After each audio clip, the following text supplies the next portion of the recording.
Hello, and welcome to another episode of I Think I Hate Movies, the podcast.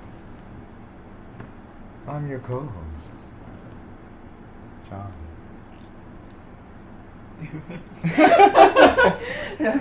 That's right. I couldn't keep that up for long. I don't even think I can start that up.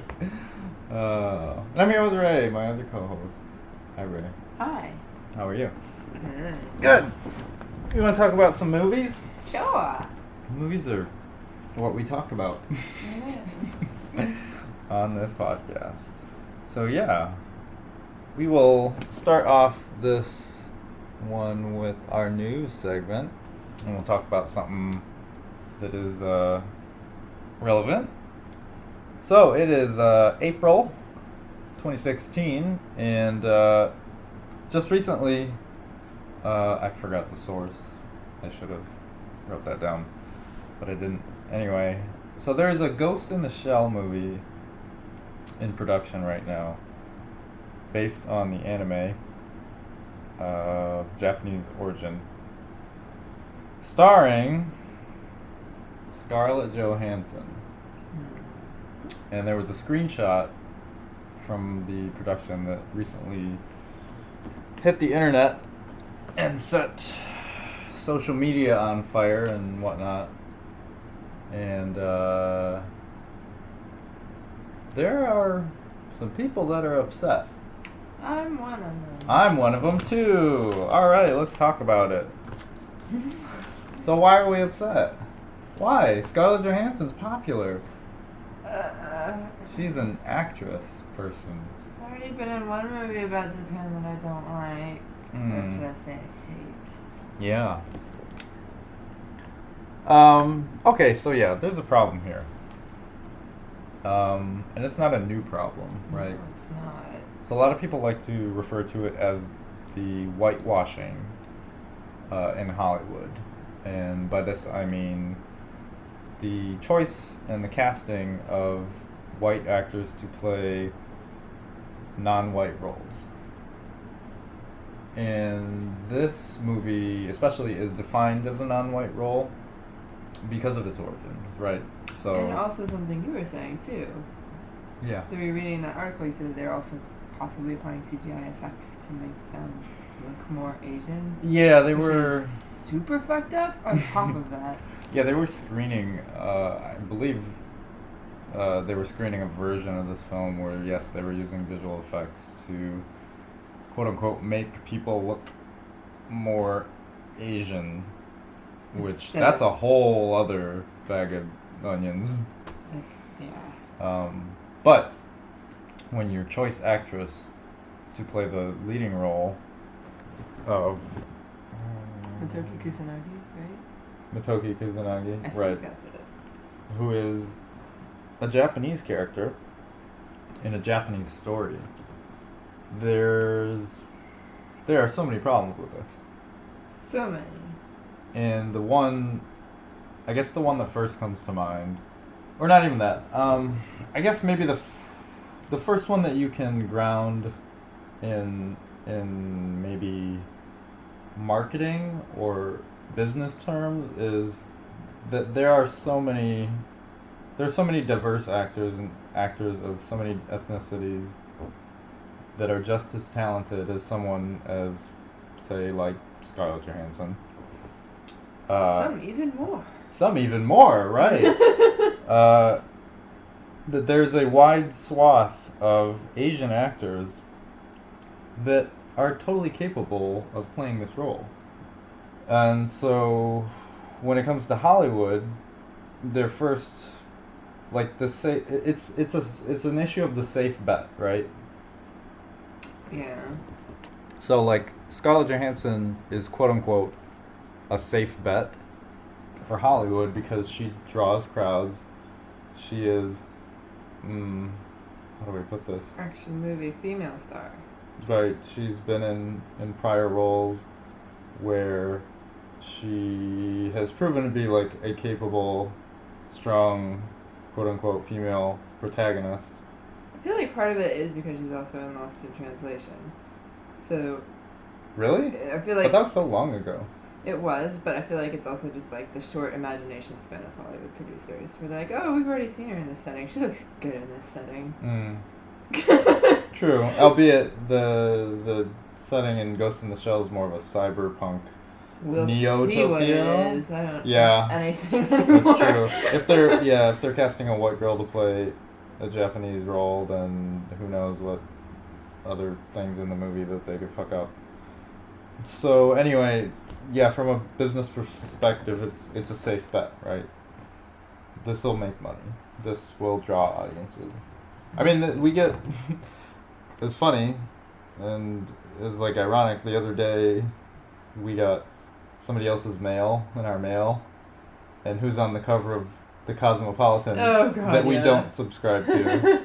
And it's Scarlett Johansson, right? Oh god, wait, she had a great quote too. That was like, cause I flick through it and steal all the coupons and the samples before I throw it away. Well, yeah. That's what you do with magazines, because you don't read them.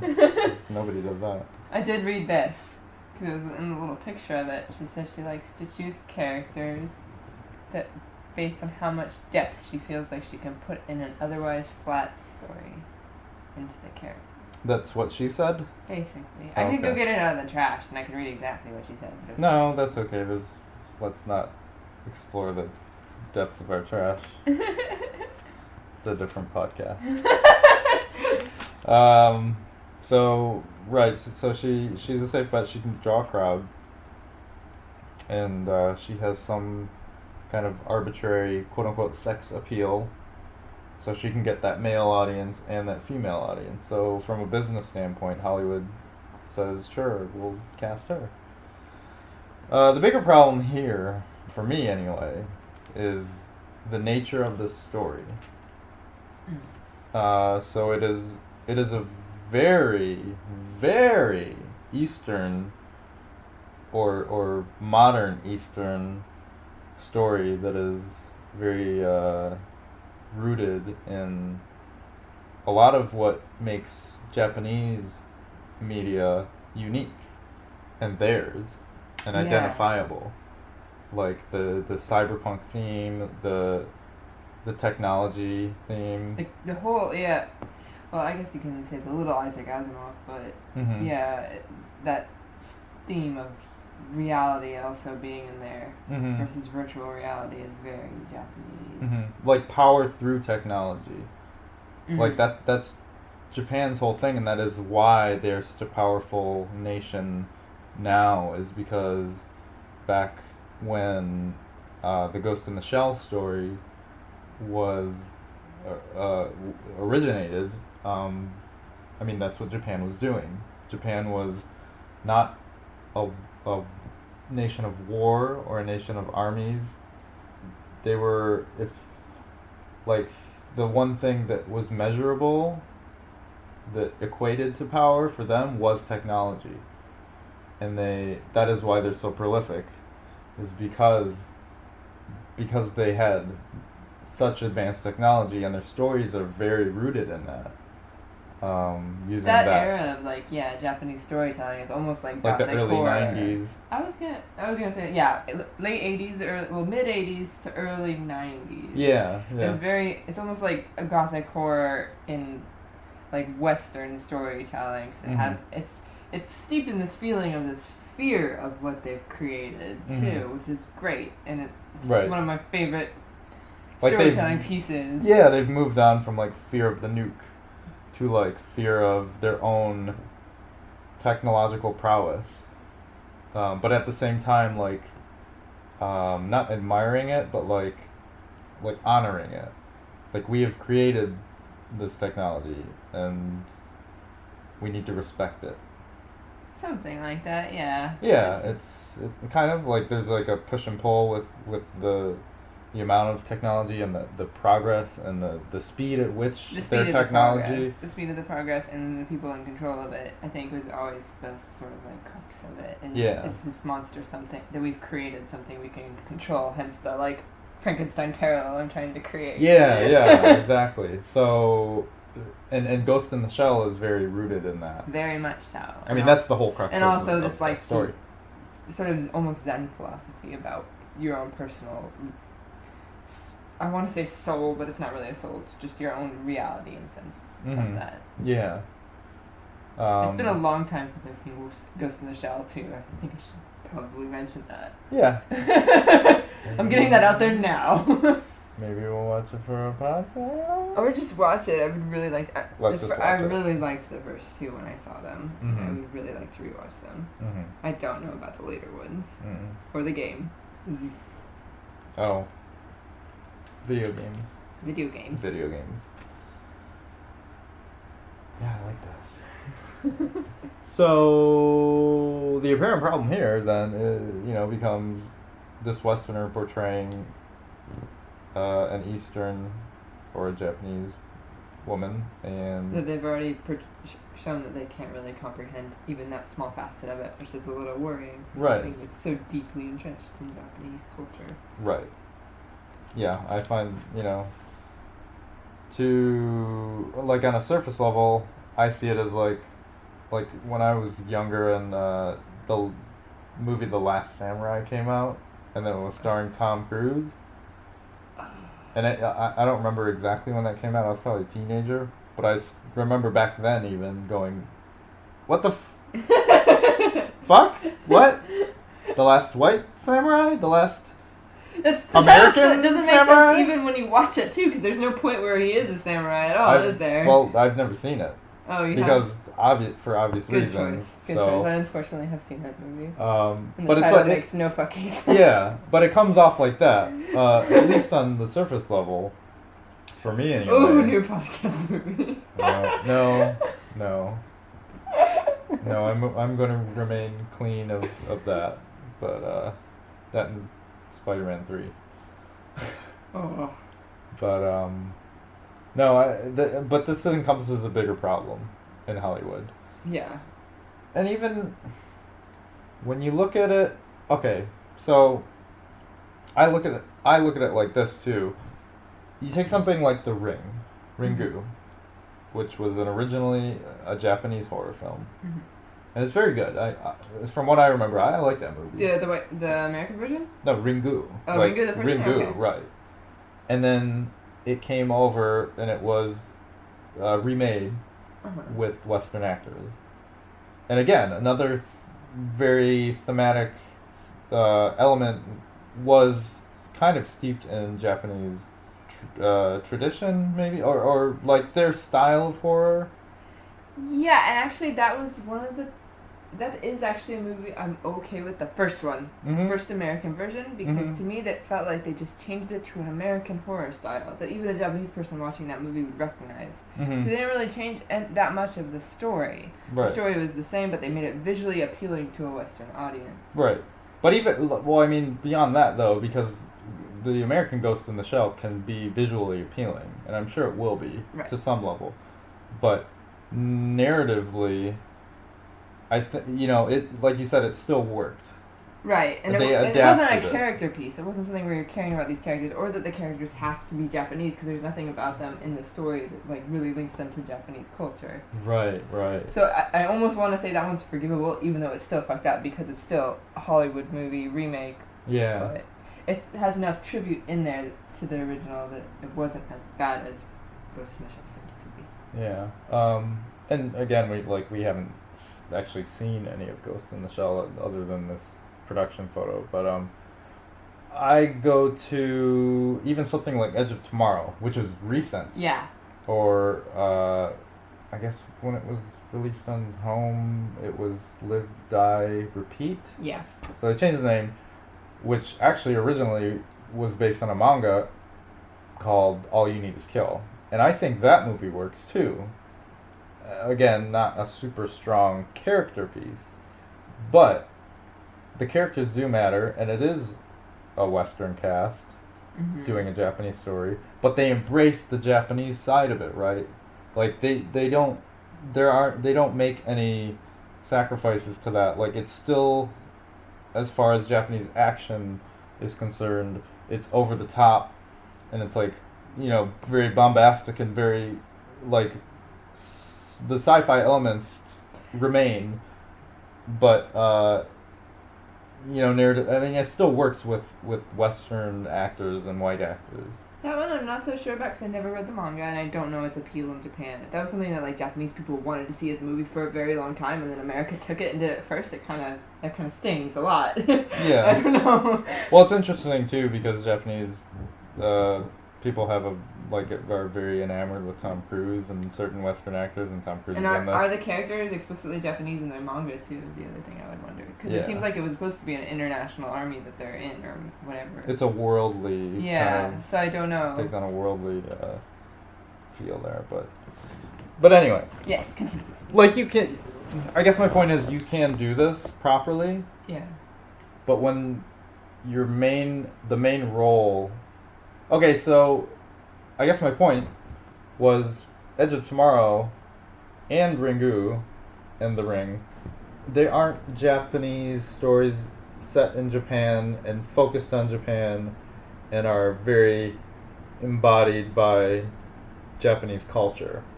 Edge of Tomorrow and All You Need Is Kill is an international crisis. So it's not solely focused on one area. So in that context, that works.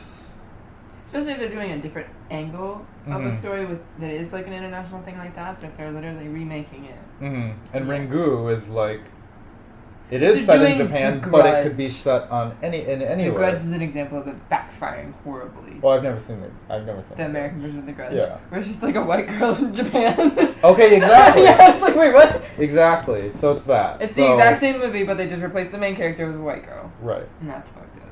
So that is why it doesn't work. And then to circle back, there are so many capable Asian actresses that could have taken this role. Right.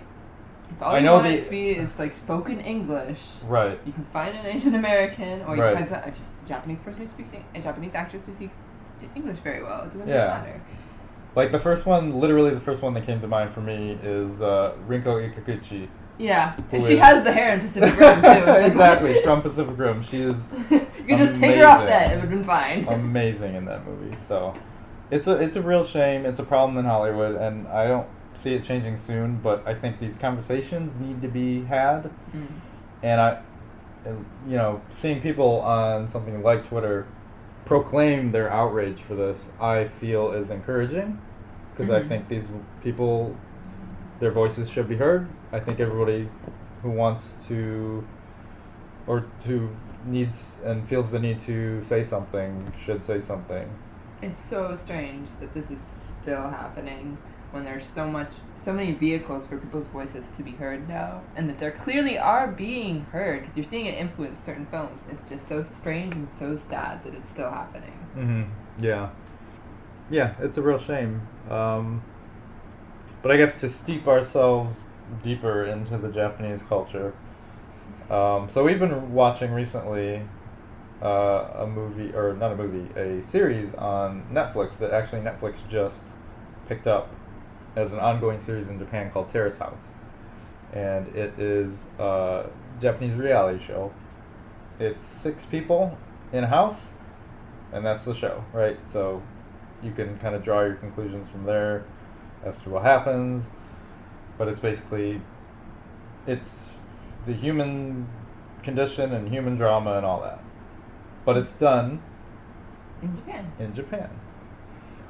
So what do you think about Terrace House? I don't want to talk about this too much, but I just want, I think this is a good conduit for transitioning the Ghost in the Shell story, because this is very interesting when you look at Japanese reality shows and Western American reality shows, and kind of contrast the two.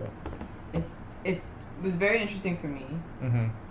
And I think it's interesting to an audience. And what was interesting to me that it was on Netflix and America, and I'm really excited actually, because it's really good at showing Japanese communication styles, which is so great and so contrary to what we think of when we think of a reality show. Yeah. Oh, and side note, I don't mean to interrupt, but if you are someone that is appreciative and very interested in Japanese culture and learning Japanese, Very this is good an show. excellent show to learn Japanese in a conversational Yeah. manner because it's so fluid and it's so organic the way they Very talk, obviously. colloquial. So yeah, but anyway.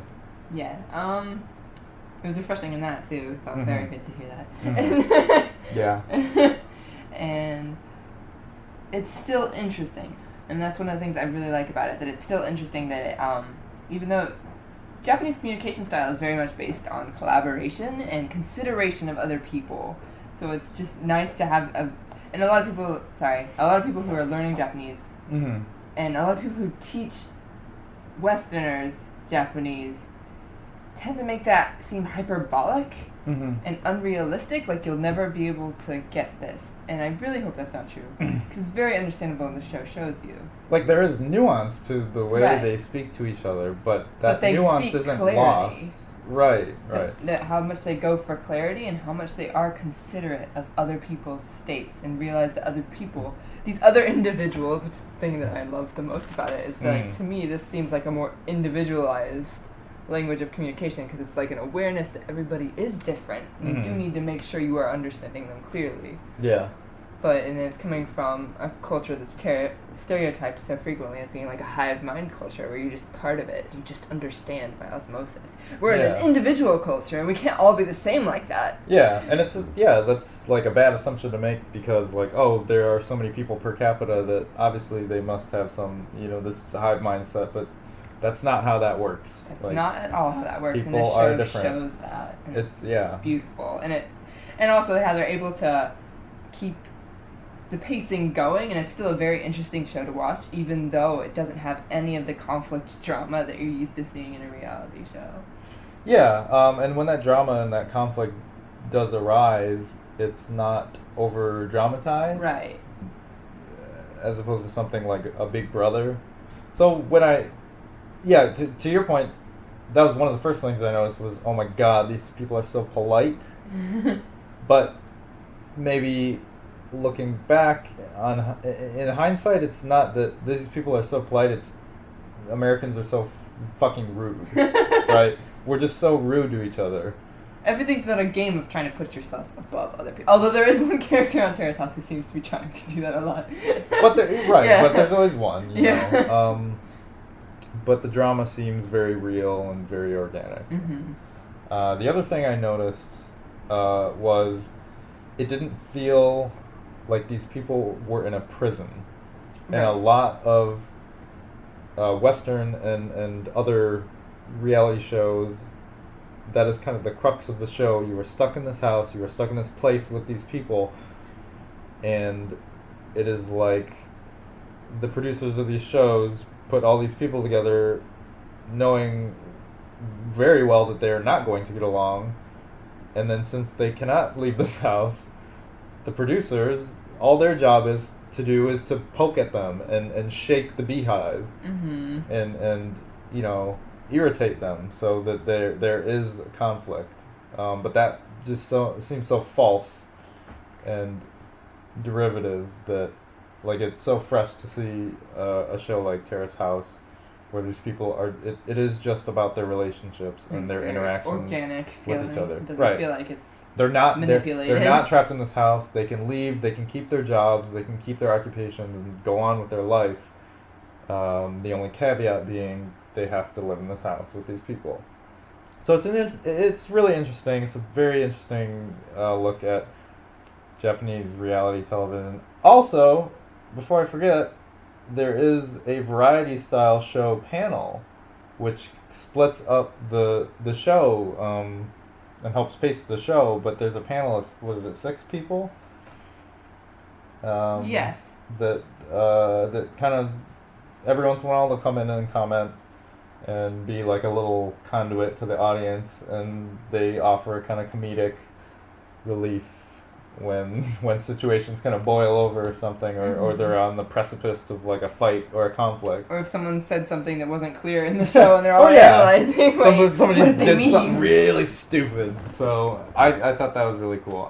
That's like one of the things I really like about Japanese television is the variety show style shows that have those panels. I don't know. It's just maybe it's just so different because we don't have that in America. But I thought that was really interesting. Oh, and it's also not the first season of this. There are multiple seasons on. Yeah, Netflix so Japan. Netflix I guess picked this up in its third or fourth season. Yeah. And we watched the whole thing, and the last episode ends on someone else coming into the house to replace someone else. So yeah, sorry, spoilers. But not really spoilers because this is kind of commonplace throughout the show where people are leaving because they can leave whenever they want. There's no incentive to stay or go. So they kind of left it on a cliffhanger, right? Yeah. So that gives you kind of hope that there are going to be more episodes. And I'm curious if this is really successful, if they'll post the previous seasons too up on Netflix. I hope they do. I really do too. It could be a legal rights True. debacle, but yeah, hopefully they can do that. So with that, let's talk about our first movie. Okay, so to follow up last week, in which we talked about Tim Burton, and we talked about two of his older movies, Pee-wee's Big Adventure and Sleepy Hollow, we decided to watch his latest movie? Is it the latest movie? I feel like it was. Yeah, I think it was. 2014's Big Eyes.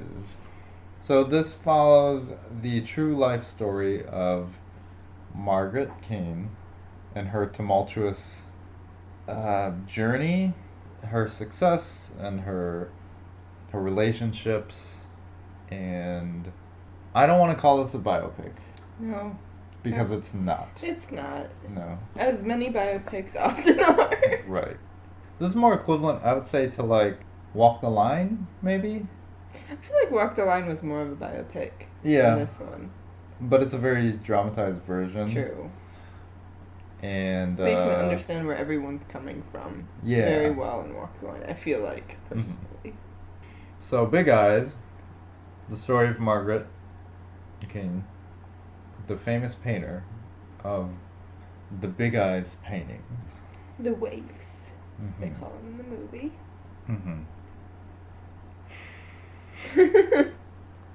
Oh man, where to begin? Help me out here. God. Well, the movie starts off with Margaret Keane, who is at that time Margaret Ulbrich, leaving her first husband, throwing a little girl in the car and all of her painting tools, and driving off to San Francisco, is that correct? Somewhere in California, to presumably stay with her friend or at a place her friend has set her up with, while looking for a job to recover from this bad relationship, or marriage, whatever you call those ceremonious joinings of peoples.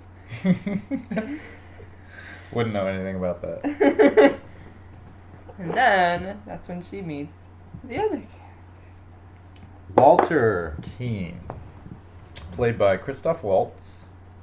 Margaret, played by Amy Adams. Both actors with, maybe Christoph more so, a degree of, like, pedigree or history of... Interesting roles. Amy Adams I'm not too familiar with. Off the top of my head, Man of Steel. Mine immediately is Enchanted. Oh, man. Which I fortunately haven't seen, but I saw the trailer enough to recognize her from that. Yeah. So this movie's terrible. It's pretty bad. There's some interesting elements in it, but they aren't handled very well at all. Yeah. I would say that's giving it too much credit. I think every aspect of this movie is kind of revolting.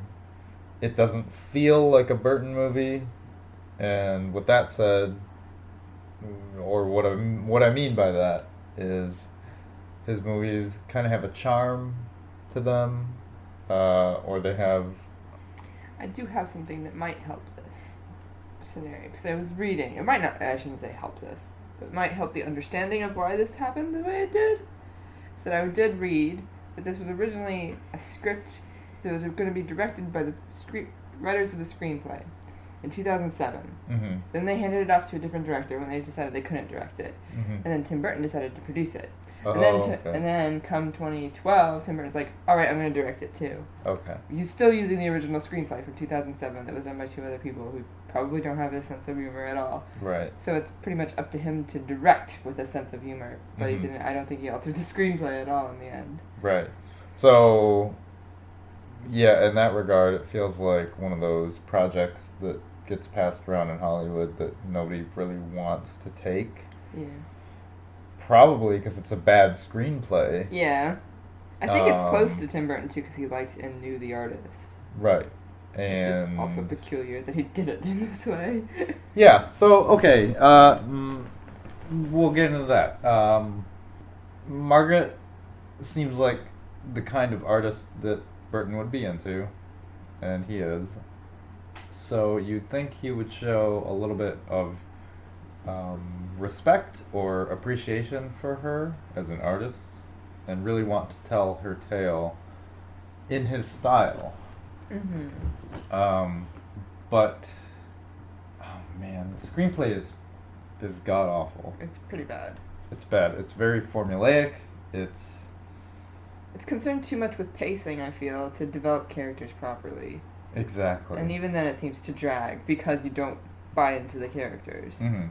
So every single character in this movie, Margaret and Walter being the main ones, are one-dimensional at best.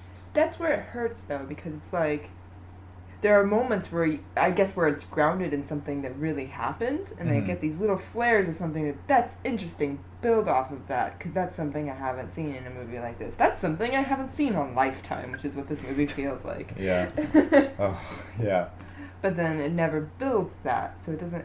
There's gaslighting in this movie, which is something that's never really expanded on, and it's also just almost comical, which is sad in this movie. That's not where you should put the humor in. And there's all sorts of emotional abuse alluded to, but it never expands on that. They don't really highlight that as really the abuse. It's more that she's fallen into a web she can't get out of. It seems more like, and it puts more pressure on her as a character because it makes her seem really weak.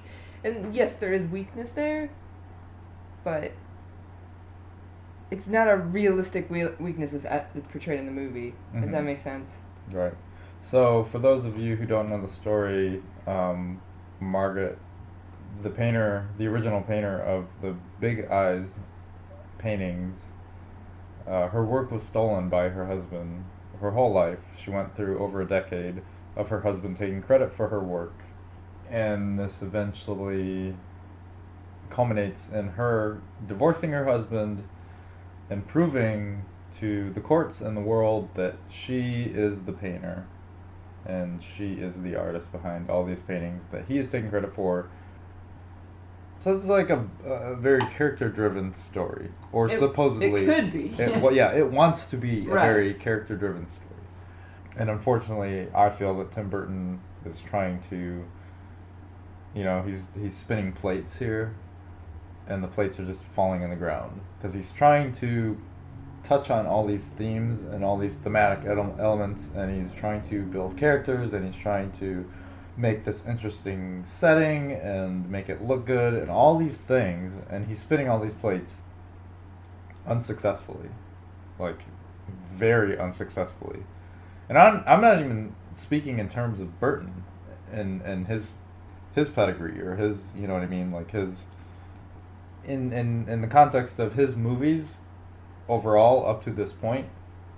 Not only do I think this is the worst one that he's ever done, but I think in the context or in terms of any movie, especially like a biopic where it is a very character-centric movie, this is terrible. This doesn't hit any of those points. So yeah, we'll start with Margaret. Margaret is the battered wife trope through and through. So she comes out of the movie starts with her coming out of a bad relationship, which is not explained at all. Right. We are never told why she is leaving her first husband, or shown or anything, but she's leaving her first husband, right? And she goes to San Francisco, and It's hard to tell in movie time and real time. Like the relationship there is very construed and very confusing. Yeah, especially considering Christoph Waltz doesn't seem to change his outfit for like the first year they're together. It seems like it's like I think this is more time than it looks like, but I don't know because his outfit hasn't changed. Yeah, he's just compelled to dress like a douchebag for the entire movie. But basically, immediately when she arrives in San Francisco, she falls for this guy, Walter, who is supposed to be charming. Yeah. But he just comes off as like arrogant, and I guess maybe that speaks more to her.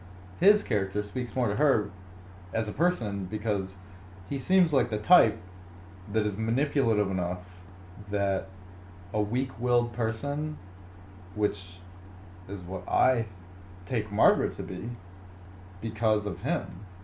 You know what I mean? Like, a strong-willed person would never fall for his tricks. Like, he comes off as like a vaudevillian... Aggressive, right. Type person. And a strong-willed person would never bow to his whims and the things that he does. So that in itself kind of characterizes her immediately, as she's still very susceptible to tricks and trickery. Yes, you know which is mean? what makes the beginning so awkward, and is also another thing that also a whole other issue too. Mm-hmm. At the beginning, where you see that she's leaving her husband, even though you don't know why it is, you don't see any argument. You see that she's like packing up, and he's not even there. It looks like, and she's leaving. Mm-hmm. But she had the agency to do this in the 1950s, which automatically is making you go like, why is she doing that? And then why is she immediately? It must be a really bad situation that she's getting out of, right? You infer a lot of things. Yes, or not necessarily, because even at that, it's like it seems like something she had agency to do. Because then when she later talks about it, it seems like she was just bored. Right. And that's why she's leaving. Mm-hmm. Which is weird with how she's later characterized by the actions of Christoph Waltz's character, which is the problem I also have. It's like, all of the characterizations you get of her, aside from that opening scene, comes from Christoph Waltz's character, which is weird, and I did not like that way of building characters at all. Right. You shouldn't be using a different character. I mean, I know foil characters work, but it's like a complementary way to build a character. You need to intrinsically build the characters as well. Especially in a movie that's about a female character's paintings, and you're using the male character that abused her whole life to build her character. That's fucked up. That is fucked up. So yeah, like 10 minutes into the movie, she's on her first date with Walter. She's kind of trying to integrate back into a society, and a society that she doesn't know, right? Yes. So it opens. Fish out of water. She's the fish out of water. She the first scene is her meeting her friend, who is very knowledgeable about the city of San Francisco and telling her all these things: where to eat, where are the popular places, where are the cool clubs, and she says something like, this is where you get the best espresso. And she goes, what is, espresso? Is that some kind of reefer? Is that some kind of reefer, right? Like, yeah, okay, so you're going to paint her character as this naive country girl. Yet, at the same time, try to build her as a strong, not even female, because regardless, just a strong character.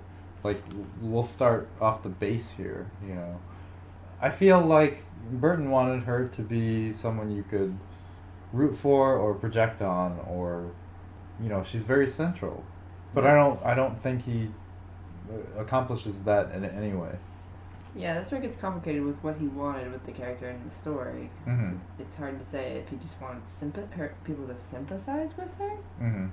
Maybe he didn't want someone to be rooting for her, projecting on her. That's where it gets convoluted, and it's very confusing as to why this movie was made. Right. So Walter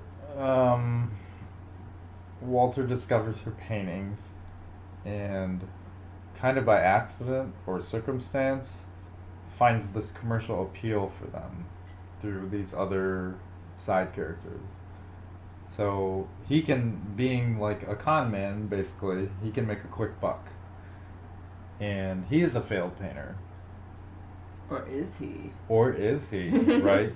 So he paints himself as an artist, and that's See how what you did there. Do you?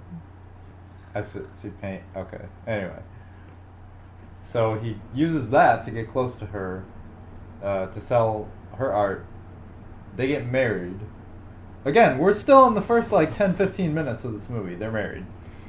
And I get that, but that goes back to pacing problems. So anyway, yeah.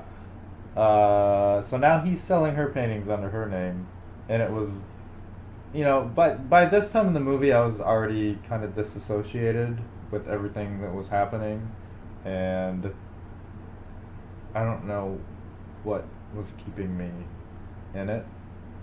I guess like the will. Waiting. Yeah. Waiting for something to happen. Waiting for something to happen. So there's a scene at a jazz club, and he is talking to a group of women, and he takes credit for her paintings while she hears him, right, taking credit for these paintings. To a bunch of young ladies. To a bunch of young ladies. Yeah. It's that classic scene. We've all seen it before, right? Yeah. And she confronts him about it, and he says, we're in a business together. We're married. And she accepts that. And that's where the movie started rolling downhill. Yeah. And it snowballed from there.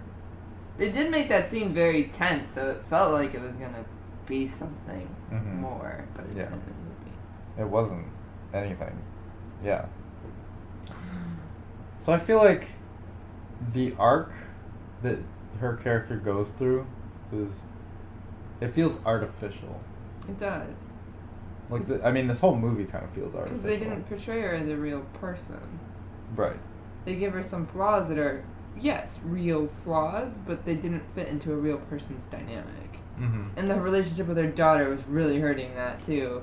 Oh, man, her relationship with her daughter is like the crux of the whole plot. It's the paintings, right? I felt like she was just like a doll that sometimes came back in. Just like, bye. Yeah. That is all the side characters. I was waiting for like a scene where the paintings are like looking at her and it looks like her daughter, like a manifestation of her guilt, because I felt like it was fitting in that style. Because actually I shouldn't say every so often. It was like 2 scenes that they show you in the trailers where you gotta see people with big eyes, like real people walking around with big eyes. And I was kind of expecting more of that, like a fractured, cracking. Like a Tim Burton thing? Yeah. In a Tim Burton movie? Yeah, I was kind of expecting more Tim Burton in this movie. Yeah. So that doesn't happen. Yeah, her daughter, her relationship with her daughter is totally like ancillary to the It doesn't make any sense. It doesn't make any sense. She's there to show up once in a while, spout some expository dialogue, or not even that. She barely does that, and it doesn't fit really with what she's witnessing. She's there as like a pacing device. Yeah. Like, nothing is happening, I need to show up and move the plot along. And again, that's weird, because the crux of the whole movie is she's painting these little girls with big eyes because of her daughter, or that is telegraphed in the movie. In the first scene. It's in the beginning, it's in the first scene, and it's the closing scene, which means it's supposed to be important. Because, Tim Burton said so. Language and literature, that's what they teach you. So, every painting is her daughter, or an interpretation of. And I have problems with Walter as a villain.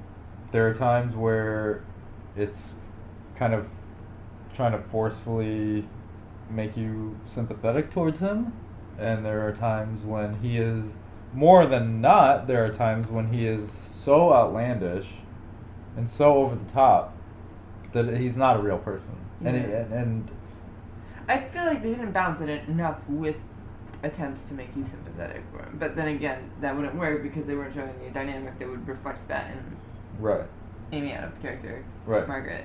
But if you want me to empathize with Margaret, then you have to create that dynamic on the other side. Yeah, exactly. Right. You have to contrast that with. You have to show why she got stuck there. It doesn't make sense in the movie as it is, why she would be there for 12 years or however long this was. Mm-hmm. And this is the problem I have, I guess, with biopics in general, is when you dramatize them, then you fall into tropes like this. Yeah. where you find that you have to serve these thematic archetypes because it's a movie now, and we can't rely on factual information to be as exciting as something that can be overblown, which is not the case at all, because Yeah. in this case, in real life, Margaret did end up going to court to dispute her husband and his fraud so that she would get credit for these paintings. And in court, they did make the both of them paint in court, which would have made an amazing cinematic crescendo, Yeah. right? That is a good ending. That's very climactic, and that's something you can only write in a movie or a book. Like, they had to paint in the courtroom, and when it is portrayed in this movie, the entire thing is played for comic effect. Yeah. It is ridiculous.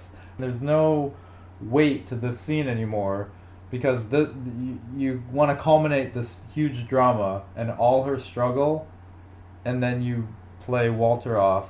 He's talking to himself because he's representing himself as his own lawyer, so he's talking to himself in a comedic fashion. And then there are weird cuts where it is assumed that he's telling this grandiose falsity over time. He's filibustering. He's filibustering, yeah. And it's this whole scene is played for comedy. Yeah.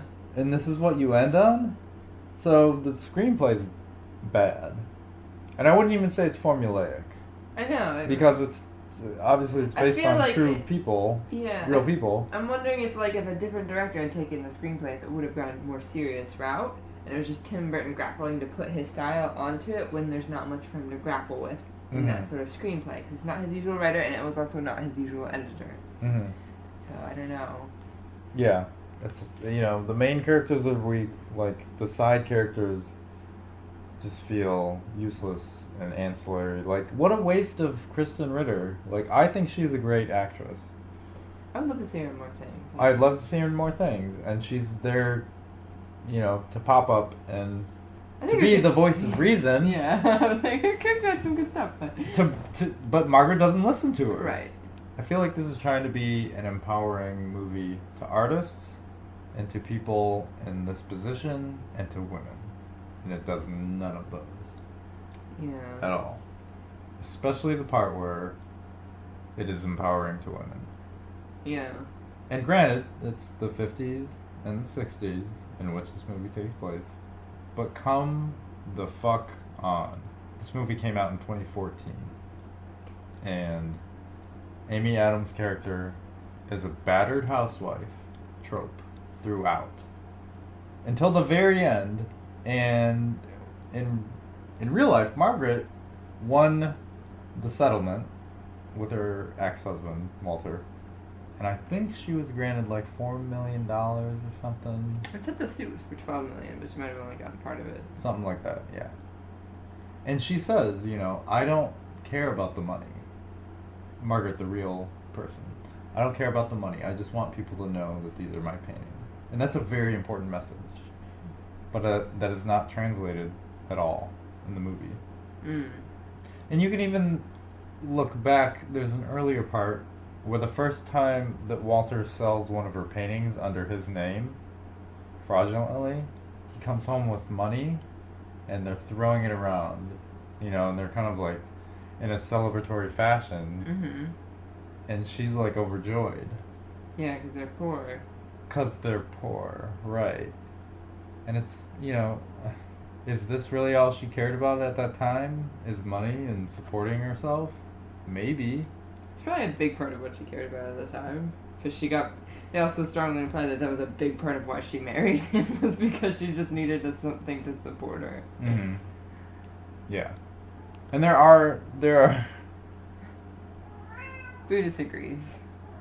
Yes, Boo? Okay, go on. Explain. Exactly. The systemic oppression of marginalized people. Am I right? So, there are other little things that bother me too, where she is struggling with this, and it's never really like or not overt, but she keeps all these feelings inside, right? Right. She doesn't. After like the very first offense in which her husband sells a painting under his name that she painted, she's really hurt. And I mean, you can kind of infer a lot of this, but you kind of know. So she's struggling with this, and she goes to a priest in one part of the movie and says, "I had to lie to my child. I had to lie to her face." And that was multiple years in, though. That was, right? Yeah. The battered housewife. And the priest kind of agrees and says, the man is there to provide, basically, right? Yeah. I'm doing what's best for you. Shh, it's fine. Yeah, that's fine. Just go with it. And I feel like, okay, well, maybe that's a commentary on the Catholic Church. Okay, you want to sneak that in your movie? Fine, go ahead. Your movie about a future Jehovah's Witness. Exactly. So later, when she's in Hawaii, these Jehovah's Witnesses come to knocking at her door, where she's already kind of at this revelatory moment that, she has opposed her husband at this point, and she's kind of past her breaking point. She's already broken. So she confides in Jehovah's Witnesses, and that's kind of where the revelation comes from. Like, again, she has no agency in her own story. She does come across as horribly codependent in this movie, and horribly codependent. Yes, and it's hard to watch, like to the point where it's very difficult to watch because I don't know how to interpret the story. I can't tell if he's butchering her character or if this is her character and it's just not expanded in a way that's humanizing. It feels awful to watch. I just don't even know how to describe it. Every part of this is like I'm just cringing the whole time. There are just scenes that I'm melting into a puddle in my seat. And I feel like too there could have been because it opens with an Andy Warhol quote, which I thought was very interesting. They show Andy Warhol a few times throughout the movie. Yeah. In style and in actual photo. Yeah. And I thought maybe you want to make a social commentary on the modern commercialization of art. I think they did. I think they missed it. I think he missed it completely. Well, I think that's what he wanted to go for. It's what he wanted to do. Yeah. And he missed it. Like, there are a couple scenes peppered throughout, like when she's at the grocery store and she sees her own art. Yeah. And then everybody's got big eyes that are staring at her. Like, okay, I get that. That's a little on the nose, but at least it's in there. And then there's the Jason Schwartzman's character, who is the quote-unquote modern art gallery guy who's got like Rorschach ink splotch paintings that he's selling for he's got modern art that he's selling for thousands of dollars, and he has no appreciation for nuance or anything. So there's that, that's kind of a commentary. But I think overall they kind of missed it. Because in the end, what does she get? She gets money. She gets a settlement, right? She wins. And yes, it's a moral victory. But she gets paid, right? Presumably, yeah. And it's like, I get it, like, Andy Warhol, too. Like, he took that and, like, took commercial art and made this almost bastardized version of it, where you could appreciate it as art. Like this, the Campbell's soup can being the most famous. But in her case, I don't know. It's hard to say because I don't know if there's a huge, like, general consensus on her art. I mean, it was hot at the time in the zeitgeist in the 60s, but now I don't know really the overall societal reflection on her art and what that means and what it says now. But I feel like almost comparing that to Andy Warhol's work you're trying to say something, right? Or you're trying to make that connection. I don't think they're trying to directly compare it to Andy Warhol. Like the scene where she goes around the canned soup aisle. Mm-hmm.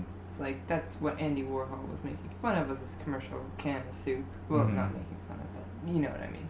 And as she walks around the end cap, she hits the end cap of all of her own prints.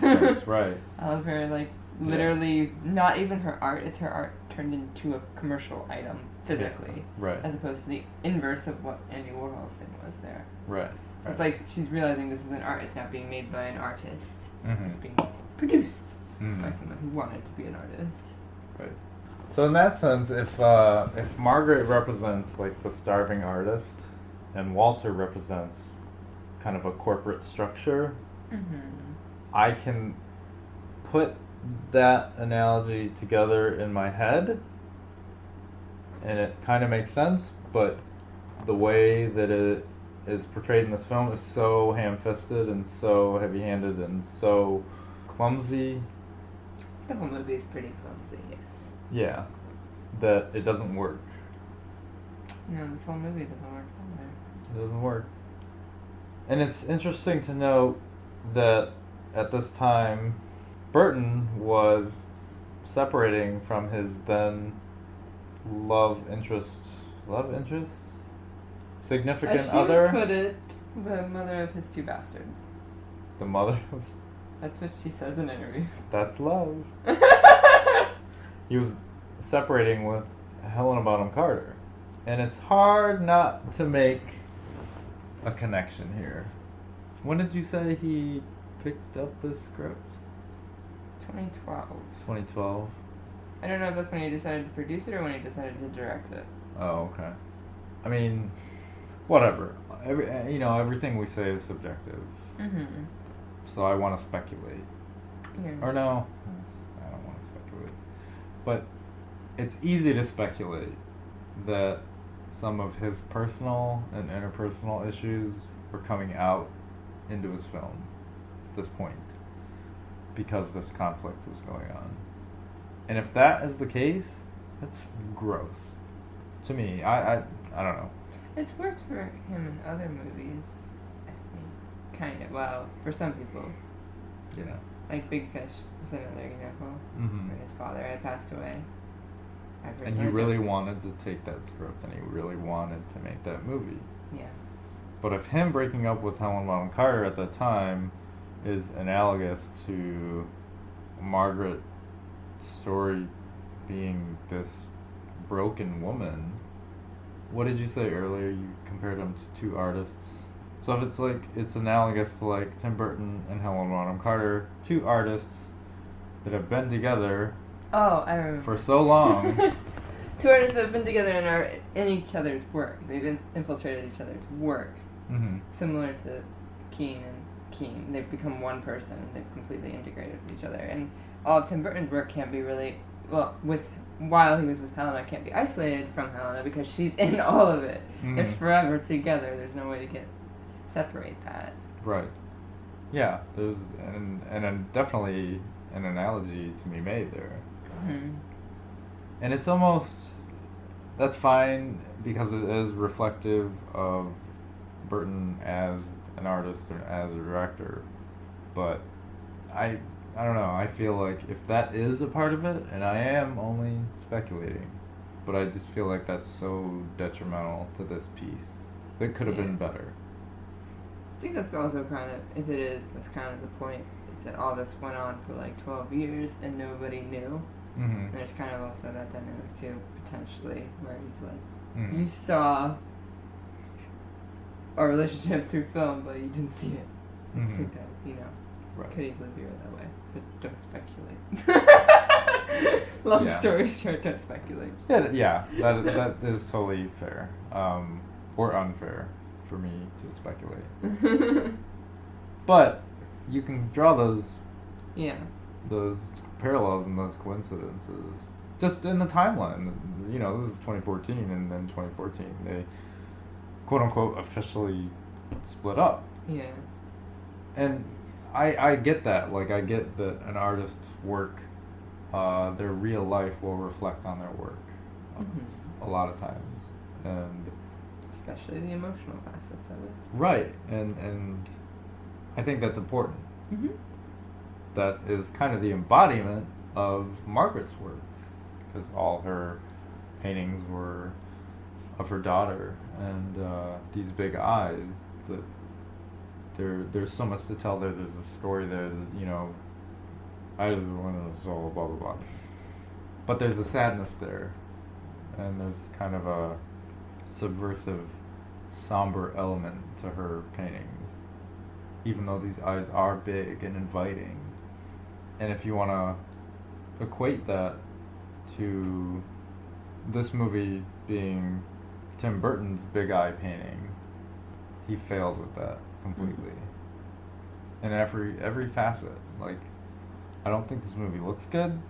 I don't think anyone's performance particularly stands out.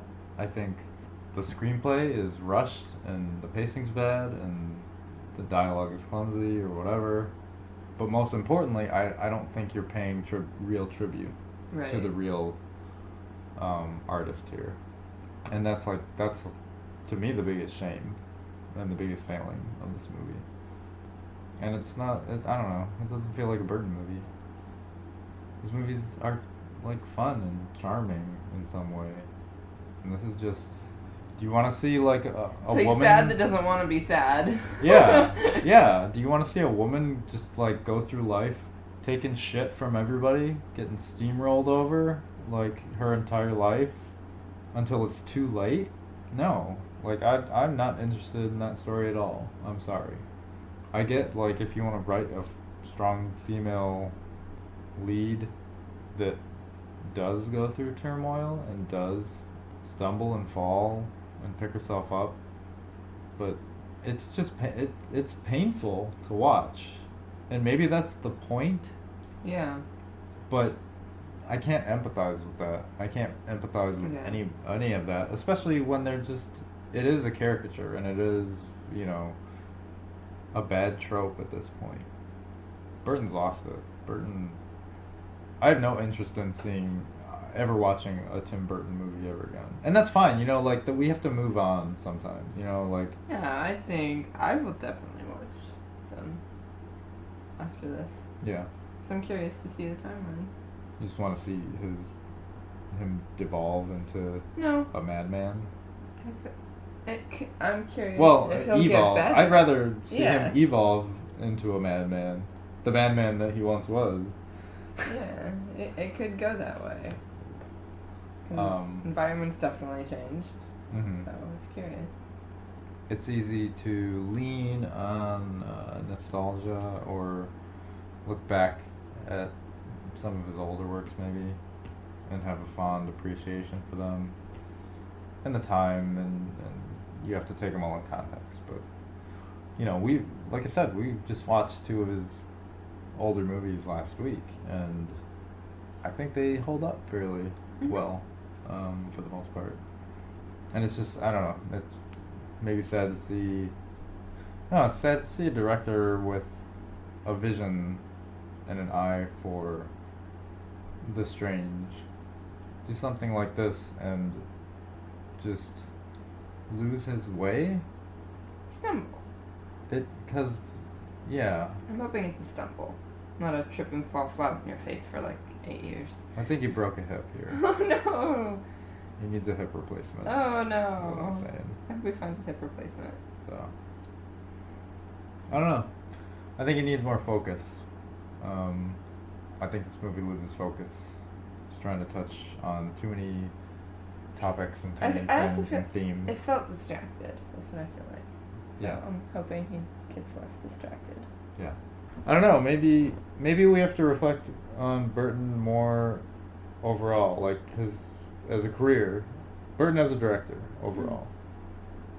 Like, maybe he is better at remaking or retelling. Well, he's a director. He's not a writer. So I feel like that kind of comes with it. But I feel like when a director is handed like a storyboard with a screenplay usually. Some directors do their storyboards, but I don't think Burton's one of those. I don't know. No, I just feel. I feel like he doesn't have any. I feel like he's never had any drive to do any, like, take any risks. How do you mean by risks? He's always doing things that are already fitted to a formula, or fitted to, or that have an audience. I don't feel like that for his early stuff. I feel like that for the. Well, think about Pee-wee. Pee-wee had an audience already. It did. Big or small, whatever. Edward didn't. Edward Scissorhands didn't. Okay. Ed Wood is a biopic. Nightmare Before Christmas didn't. Nightmare Before Christmas he did not do. Oh, he didn't direct it? No. He just produced it? He just produced that. Oh, okay. Batman obviously has an audience.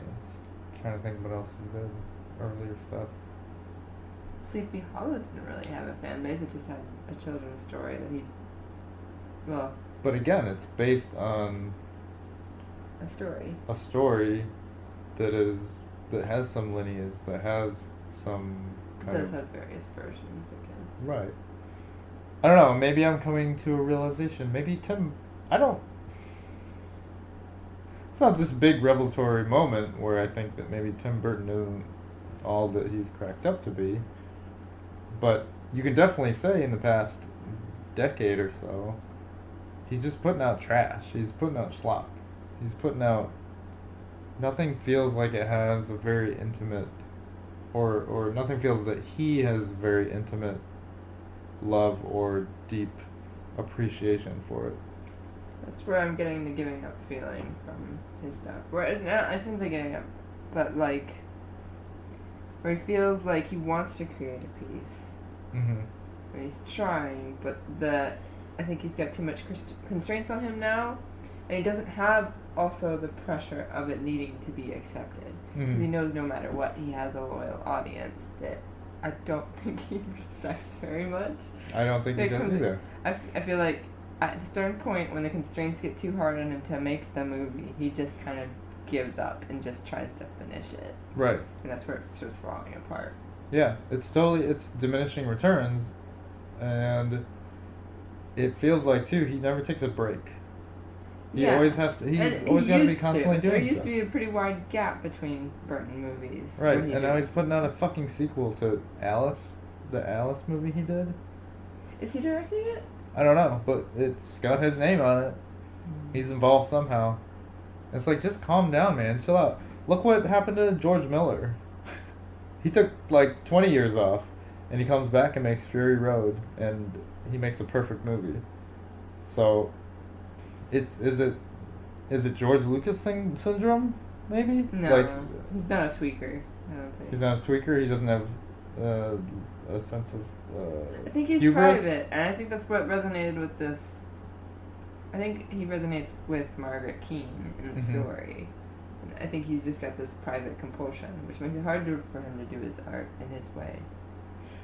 Well, in that case, if that is reflective, then maybe I could get more behind that, and the fact that, okay, if he is the Margaret in the story, and he's beaten down and downtrodden, and he's just tired at this point. Yeah.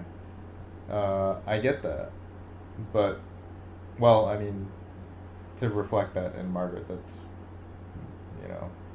that's kind of gross, but anyway.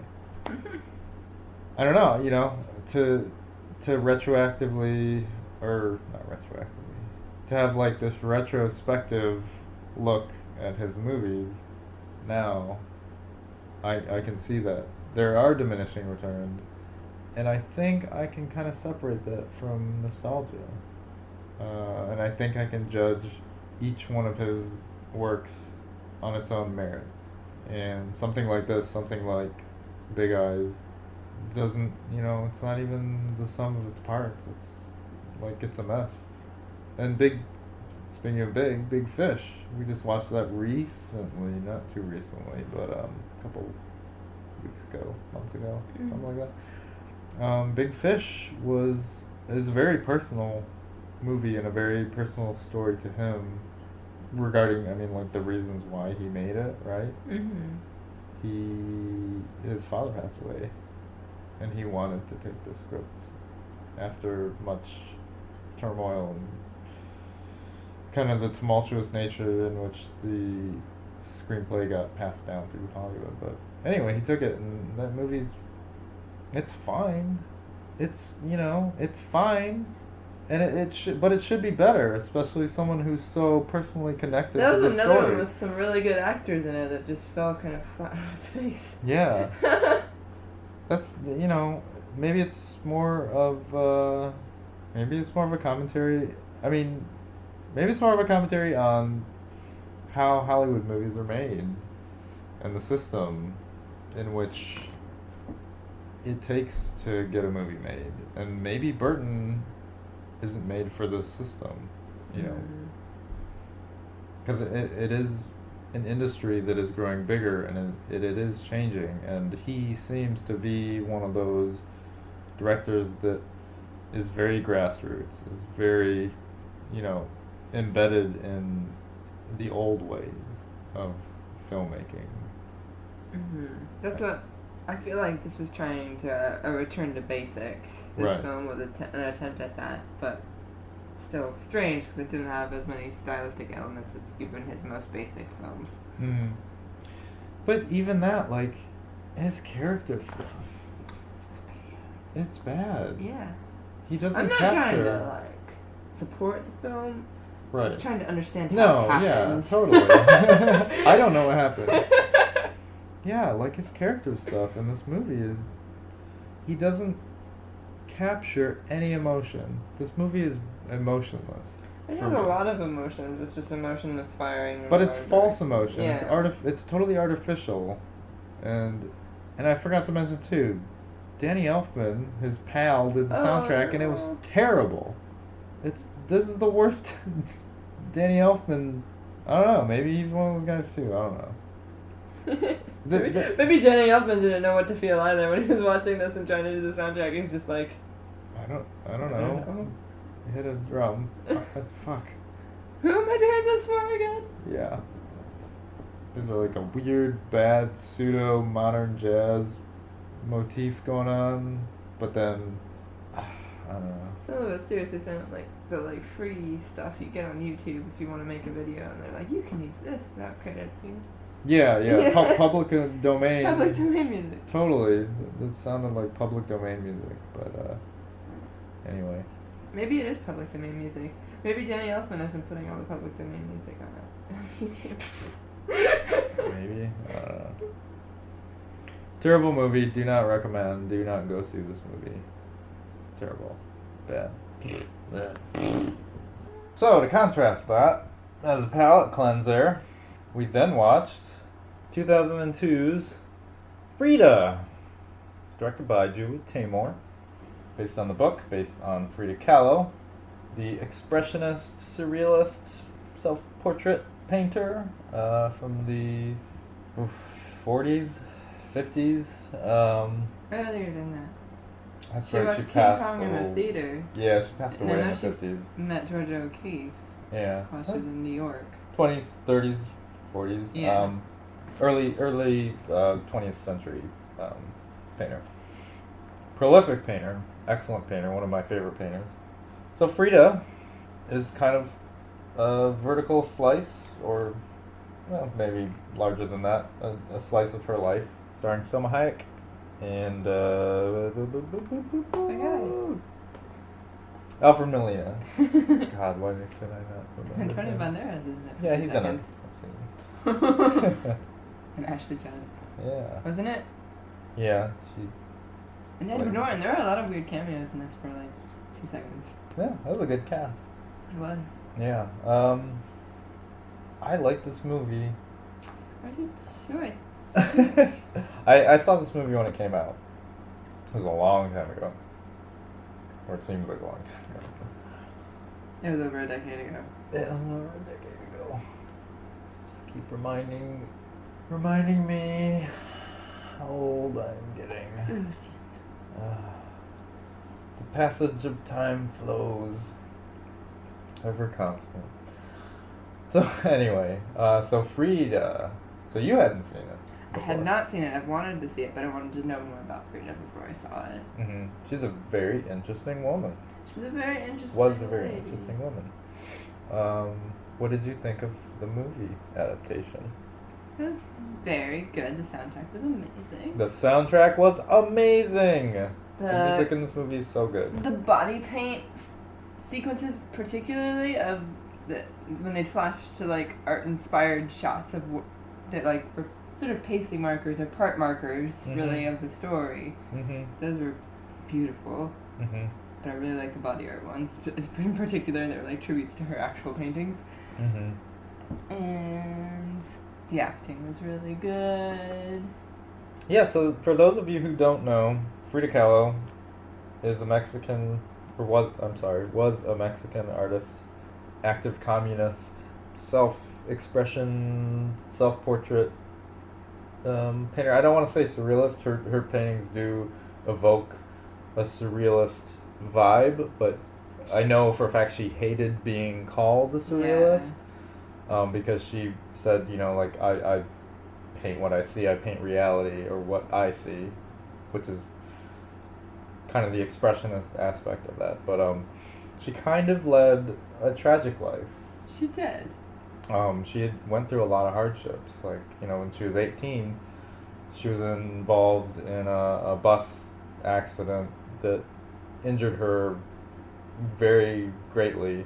She broke her Collarbone, spine. pelvis, had a beam shoot through like a ridiculous number of organs, even though it's just her pelvic girdle essentially, but it did a lot of damage. She couldn't have children after that. She broke a lot of bones. She could conceive them though, which was sad. Yeah, she just basically lived her life dealing with a great amount of pain, greater than the amount that a normal person would endure physically and emotionally. And I think that's pretty well conveyed throughout this movie. So yeah, what we liked, like you said, the music is amazing in this movie. The original stuff. There's one scene in particular towards the end where she is in a bar and there's an apparition that is kind of manifested into this old man. Sad, good old spicy pepper. Yeah, that is. It's kind of like death almost, a representation of that, and he's singing this very somber. I think he's supposed to represent loneliness. Almost, melancholy song, and that's great. The music is great. Overall, like, the one thing I can say is I feel it's respective of her life, especially in a biopic form, whereas opposed to something like Big Eyes, right? Yes. Big Eyes, like, I think those two movies share a very similar screenplay, whereas it's very simple, but Big Eyes fails to capitalize on that simplicity. Frida is a simple script on the surface, but visually and with all these other aspects of the movie, they convey so much more, and they kind of lift that simplicity. Like, the simplicity is kind of like a baseline throughout that kind of just guides the story, but everything else, like, lifts that script above and the what it could characters be. are better written. Yes, Like, character building. I mean, it's a bit hard. Like, if I were to say one thing, like, if you're going into this finding you don't know anything about Frida Kahlo, and her relationship with Diego is a big part of her life. It is a huge part of it. So it makes up a big chunk of the movie, so it's kind of hard when you're watching it if you don't know that, because it feels like they just never separate from Diego. And it's kind of hard to watch a movie about Frida. It's named after Frida. Why isn't it about more of Frida? Because they're kind of almost codependent on each other. Yeah. And also, like, that aspect of love is something that a lot of people can relate to. So I feel like they almost focus on that almost too much, but it is a big part of her life. So it maybe not too much. Maybe it strikes a good balance. I think, though. I do feel like they would have been maybe better if they focused on a bit of her other relationships that were outside of it. Yeah, her kind of bisexual relationships and yeah. Those and just any, but at the same time I realized that they didn't do that with any of the other characters either. Yeah. So it's kind of like, oh. Yeah. It's a toss-up. Where it's like the story is very much focused on Frida and Diego, but mostly Frida. Right. But yeah, comparing it to something like Big Eyes, where it like the focus is this relationship between these two artists, right? Who are married, and there's a contentious kind of dysfunctional aspect, right, with both of them. But the way Big Eyes handles it is like Margaret is suffering because of it, and she doesn't ever overcome those until the very end, right? And also, she's not really given enough characterization for you to really understand where she's coming from at any point. Yeah.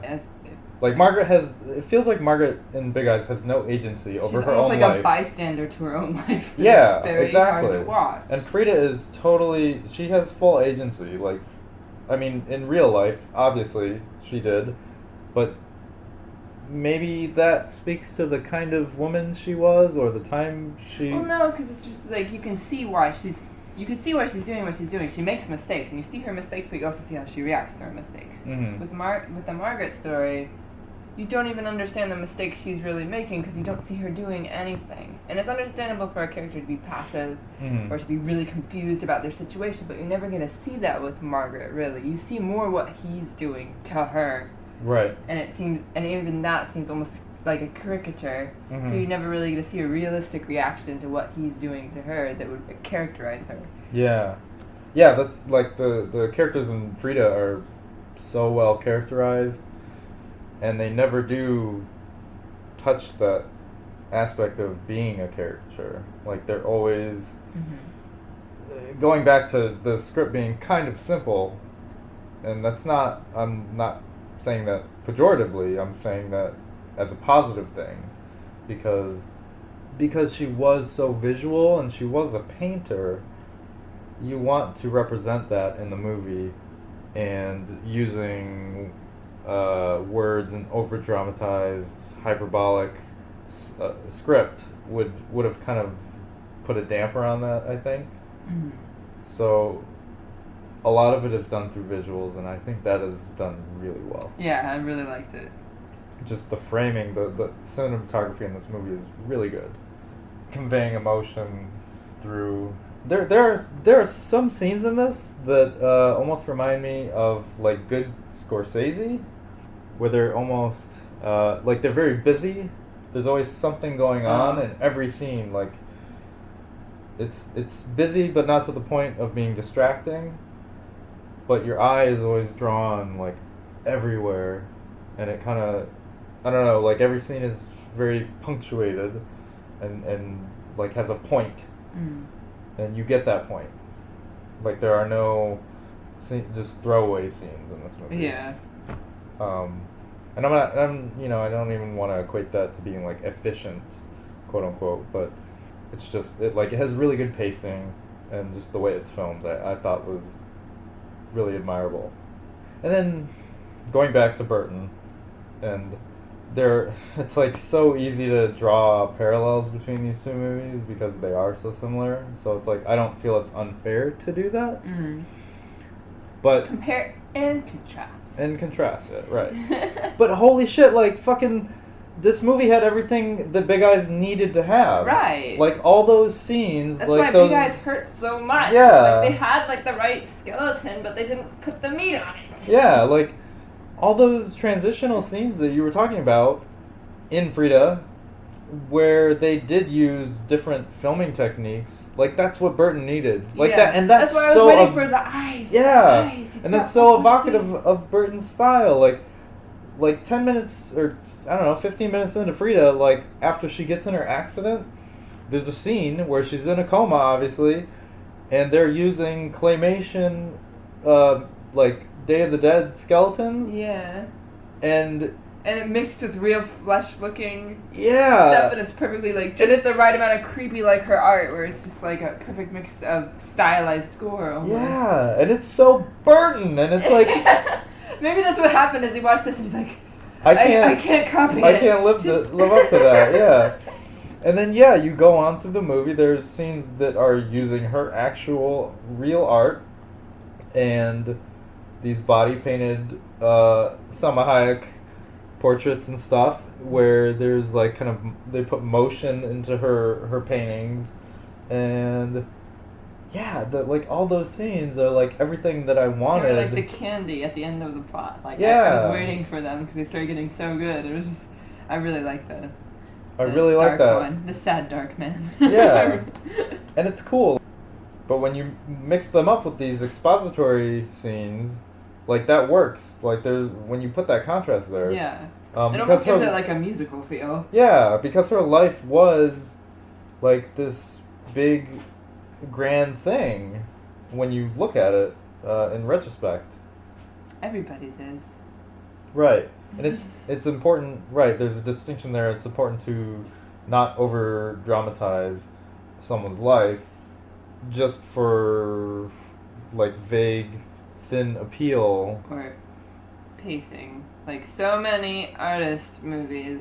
I hate so many artist movies. And like artists lead interesting lives. I mean, everybody's lead. You can dramatize anyone's life and make it an interesting movie. Artists tend to have dramatic lives. Exactly. Yeah. You don't need to make it more dramatic. Right.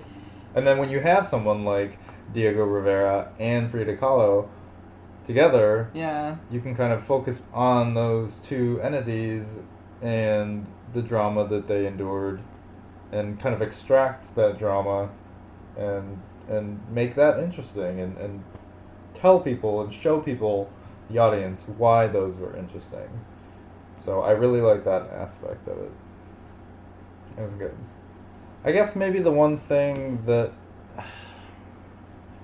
turned me off was knowing about Frida Kahlo and the immense pain that she went through, the physical pain. Yeah, there's so many scenes where she doesn't seem to be struggling. Yeah, throughout her life was not really pronounced at all because they had to keep the movie going. Maybe I think that would have been a really good aspect to focus on, because they focused more on her emotional pain. Right, and they also didn't focus so much on her painting, which was interesting now that I think back on it. I think that's another problem I have. But to focus on this one, like, yeah, her physical pain, I think that was a big part of it, or should have been a big part of it. Mm-hmm. Because she kind of goes through life, and she goes to New York, and she travels across the country, and all this stuff. She goes to France, and she does lead this, like, the way her love life is with Diego. Like, they're both kind of, like, they lead an almost polygamous relationship. They have this polygamous They don't relationship. mention that he said it was only okay with women. That's something that he said to her, too. But I don't know if that's supposed to be implied, or because she does have relationships with women in New York, and then when she does finally have a relationship with was it Trotsky, yeah. Yeah, when she does finally have a relationship with Trotsky, that is when he is mad. Yeah, I feel like they did that on purpose. Right. So they don't outright say it, but you are supposed to assume or infer these things, which I thought that was good. But yeah, there should have almost been more focus on her art. But at the same time, I'm also wondering if the reason that they did that is because they want her art to tell that story. Because that's a lot of what she painted was her physical pain and like the physical things she's endured.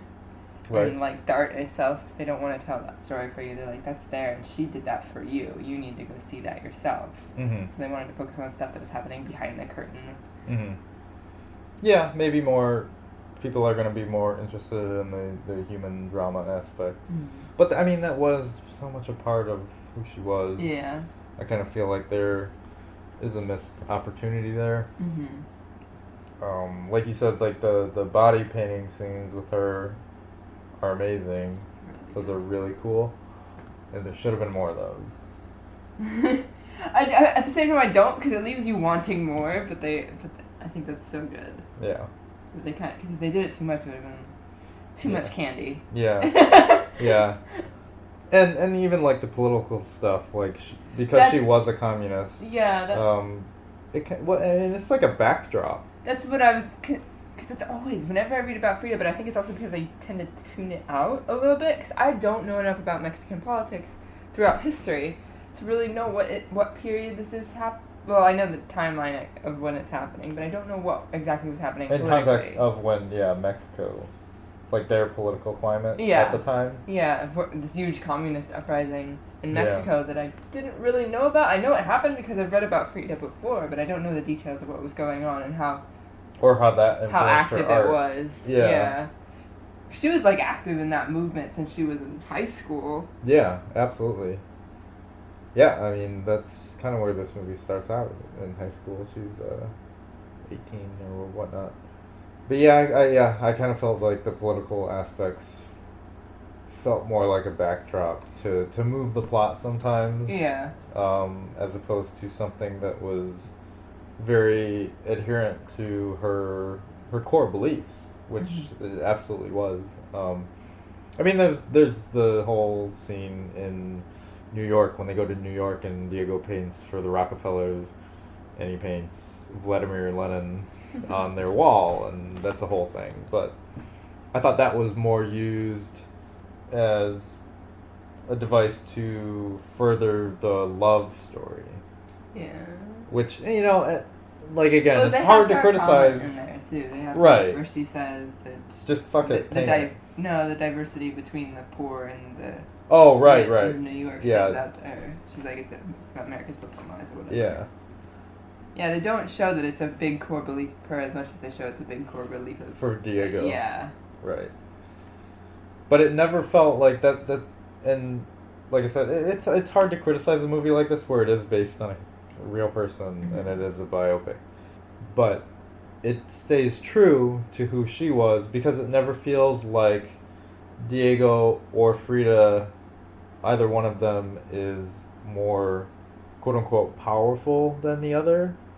Like there is kind of a dependency there, but they always feel equal. Yeah. And like their relationship is contentious in a way that is believable, but she always ends up being portrayed as like the stronger one. Like this is the Frida movie. This is not the Diego movie. And Frida always ends up I feel like she maybe not the stronger one, like that, maybe that's a weird way to phrase it, but like she feels like it, like there's an individualistic quality to both of them. Yeah, and they're always like kind of one-upping each other. Yeah. So I think it ends with her winning though. Definitely, yeah. And then to end with that quote is pretty beautiful, and that little motif with her and the burning bed. The burning bed. I like how they don't touch how she died. Yeah, I like that too. She passed. We know she passed, and it's more important. Her legacy and her life is more important than her death and how that happened. But this was a pretty good movie. It's very good. Yeah, I don't think I hate it. See, we like movies sometimes, right? A little bit. So we didn't get any emails this week, but you guys feel free to write in whenever. We'll give the email at the end of the show. But we will address, this is maybe a little unorthodox or weird, I don't know. Try it out. We'll address one of our YouTube commenters. So Josh says, "Dug the pod, guys. I have to go with Pee-wee on this one." This is referring to the prior episode where we talked about Pee-wee, Big Adventure, and Sleepy Hollow. I have to go with Pee-wee on this one as well. I think Tim Burton's "I'm a spooky boy" thing was getting a little old at this point. Sleepy Hollow is okay, but Pee-wee is great. On the Star Wars front, why don't you do a Star Wars episode? Do it! You don't necessarily need to do the bad ones, but that might be more fun. Does he maybe we should do a Star Wars movie? Like episode 12 or something? Oh, make our own? Yeah. I don't know. I'm gonna say no. I think we should. You have plenty of action figures. So we we're can make it happen. We're skipping 10 and 11 and just going straight to 12? Yeah. Okay. Just gotta start fresh. That sounds good.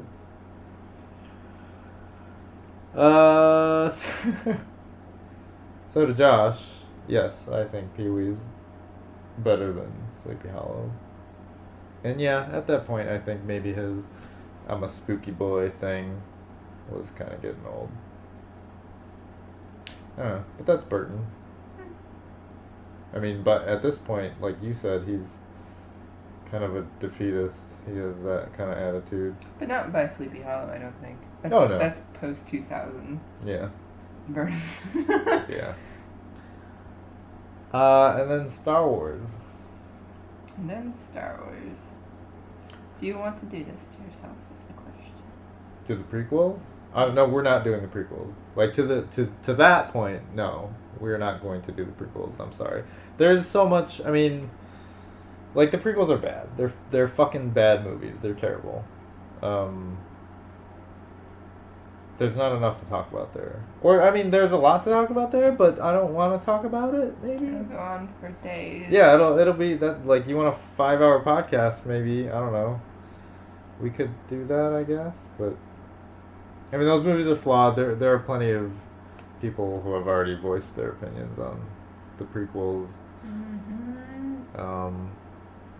But I don't know, Star Wars in general, the original trilogy. Oh.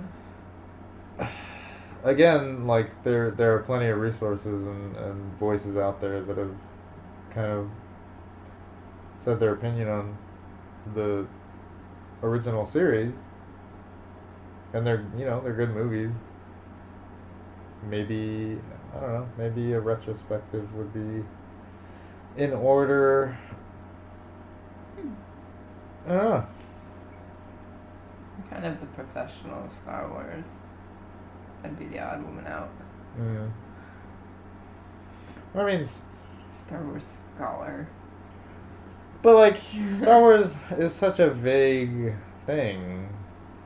Well, I mean, Star Wars is such a universal or retold story at this point, and it has that Star Wars spin on it, that, like, talking about it I think would just devolve into, like, a weird, esoteric, nerd chatter. That's kind of what I'm saying, but I'd be the odd one out and you're the Star Wars scholar. Oh, okay, right, yeah. And that's not appealing to anyone but Star Wars people. When Rogue One comes out in December... I would love to compare it to The Force Awakens. The Force Awakens? Yeah. I would too. I mean, we're definitely going to probably see that the week it opens. Probably. So, I don't know, maybe we'll have something on that. Even that though is like you're competing with the rest of the internet to shout about Star Wars. So at that point, I don't know. How much is my opinion worth when I'm already so invested in this series? No, yeah, yeah. I mean, yeah. I'm gonna probably like that movie. We should talk about it. Yeah, we'll talk about Rogue One. And The Force Awakens, I think, are worth comparing. When those both come out, 'cause there'll be something interesting. They're both new takes on Star Wars. One of which isn't such a new take. Yeah. So look out for our Star Wars holiday special episode. Just kidding. I'm not watching that. Oh. I watched it once. It was terrible. Well, I think that's gonna do it. Thank you guys for listening. If you want to submit a comment or an email or correct us, I don't know. You can send that to ithinkihatemovies@gmail.com. We have a Tumblr, we have YouTube, we have all that.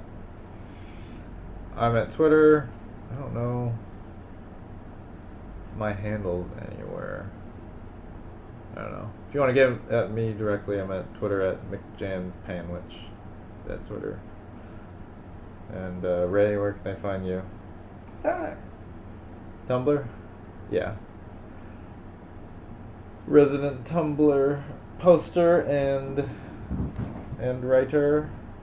Which, by the way, those Tumblr posts are amazing.